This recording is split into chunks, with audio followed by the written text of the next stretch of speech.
Welcome back to the deep dive. Today, we're talking about something most of us dread but definitely need. Negotiation. Hmm? And I'll be honest, when I hear that word, my mind just goes straight to a cold boardroom, suits, maybe some aggressive shouting. It just feels like war. That's the image, right. We all think Shark Tank, basically. But that whole mindset is actually the biggest thing stopping you from getting what you want. Okay. Negotiation isn't just for a big business deal. It's, deciding on dinner with your partner. It's trying to get your toddler to go to bed. It happens all the time. Sure, yeah. The domestic negotiations are maybe the toughest. But in a professional setting, isn't the goal to win? I mean, if I want a higher salary, I want to defeat the other side. See, if you go in trying to defeat someone, you've probably already lost. The research is pretty clear on this. The best negotiation isn't a battle at all. It's problem solving. Problem solving. Yeah. Think of it as expanding the pie, not just fighting over your slice. But that doesn't mean you just roll over. You need leverage. And it all starts with one acronym, BATNA. BATNA. That sounds like a sound effect from an old comic book. It does. It stands for Best Alternative to a Negotiated Agreement. It is the single most important source of your power. Okay, what does that mean in practice? It's basically asking, if I walk away from this table right now, what's my plan B? Your power doesn't come from a loud voice. It comes from having a good plan B. Can you give me a real-world example? Of course. Imagine you're walking into a job interview. Scenario A. You have 0 other options. You really need this job. Right, I'm desperate. Exactly. Now, scenario B, you walk in with 2 other competitive job offers already in your pocket. Those 2 offers, that's your BATNA. I see. In scenario B, I'm not begging, I'm choosing. And your entire psychology just shifts. Your anxiety goes way down. Your confidence goes up. The rule is just so simple. Never, ever enter negotiation without a BATNA. If you don't have one, your first job isn't to negotiate, it's to go create one. Okay, so I got my plan B. I'm feeling confident. Now we get to the really awkward part, right? The money. Someone has to throw out a number first. Who should it be? That brings us to a concept called anchoring. Psychologically, the very first number that's mentioned acts like a magnet.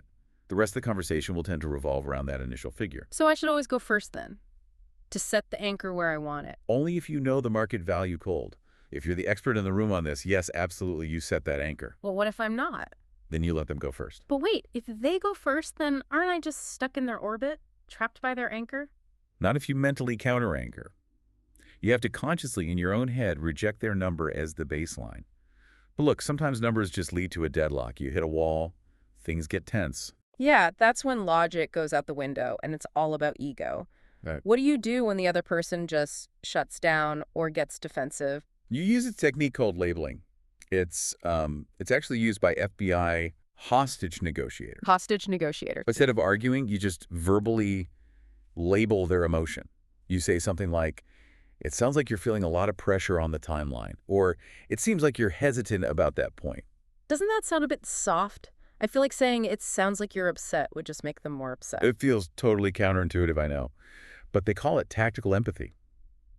When you validate their feeling, it actually diffuses it. It lowers their guard. Huh. And more importantly, the person who gathers the most information usually gets the better outcome.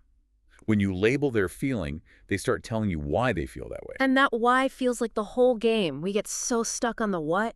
That is the absolute core of the Harvard strategy, distinguishing between positions and interests. Okay, break that down for me. Position versus interest. A position is a demand. The what? You're a project manager. You tell your boss, "I need an extra $50,000 to this budget," and your boss says, "No way." That's a positional deadlock. And the conversation's over. It is if you stop there.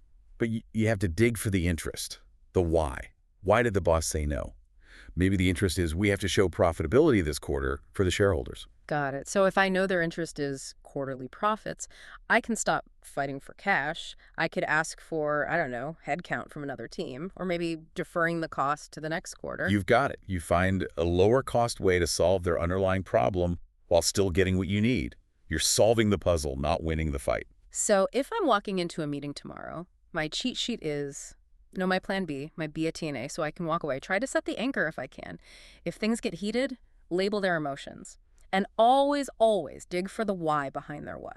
That's the whole toolkit.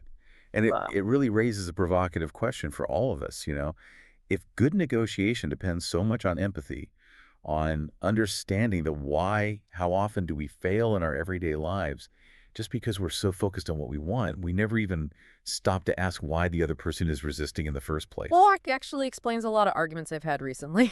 I'm going to have to sit with that one. Thanks for listening to the deep dive. We'll catch you next time.